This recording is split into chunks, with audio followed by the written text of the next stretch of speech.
বাংলার রাজনীতিতে কি আসতে চলেছে বড় চমক? মমতা বন্দ্যোপাধ্যায় কি এবার সরাসরি লোকসভার ময়দানে নামতে চলেছেন? আর যদি নামেন তাহলে তার পছন্দের আসন কি হতে পারে? বহরমপুর? এই প্রশ্নগুলোই এখন ঘুরছে রাজ্যের রাজনৈতিক মহলে। দীর্ঘদিন ধরেই বহরমপুর বাংলার অন্যতম গুরুত্বপূর্ণ লোকসভা কেন্দ্র। একসময় কংগ্রেসের শক্ত ঘাঁটি হিসেবে পরিচিত এই কেন্দ্র এখন তৃণমূল, বিজেপি এবং কংগ্রেস তিন দলের কাছেই অত্যন্ত গুরুত্বপূর্ণ। কিন্তু হঠাৎ বহরমপুর নিয়ে এত আলোচনা কেন? রাজনৈতিক মহলের একাংশের মতে জাতীয় রাজনীতিতে নিজের ভূমিকা আরও শক্তিশালী করতে চাইলে মমতা বন্দ্যোপাধ্যায় লোকসভায় যেতে পারেন। আর সেই সম্ভাব্য আসন হিসেবে উঠে আসছে বহরমপুরের নাম। তবে কি সত্যি এমন কোনো পরিকল্পনা রয়েছে?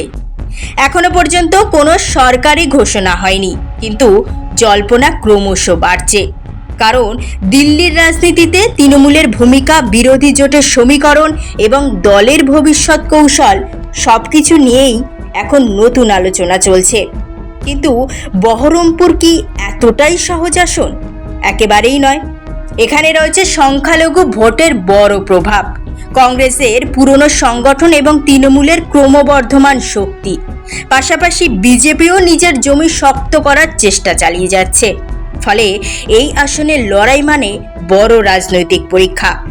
আর যদি সেই লড়াইয়ে নিজে নামেন মমতা বন্দ্যোপাধ্যায়, তাহলে কি বদলে যাবে বাংলার রাজনৈতিক সমীকরণ? কংগ্রেস, বিজেপি এবং তৃণমূল তিন পক্ষকেই কি নতুন করে সাজাতে হবে কৌশল? রাজনৈতিক বিশ্লেষকদের মতে এই ধরনের জল্পনা অনেক সময় বড় সিদ্ধান্তের আগাম ইঙ্গিত হতে পারে। তাহলে কি সত্যিই লোকসভায় যাওয়ার প্রস্তুতি নিচ্ছেন মমতা বন্দ্যোপাধ্যায়? বহরমপুর কি হতে চলেছে তার নতুন রাজনৈতিক যুদ্ধক্ষেত্র, নাকি সবটাই রাজনৈতিক জল্পনা?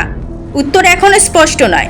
তবে একটা কথা নিশ্চিত, এই আলোচনা শুরু হওয়ার পর থেকেই বাংলার রাজনীতিতে বেড়েছে উত্তাপ।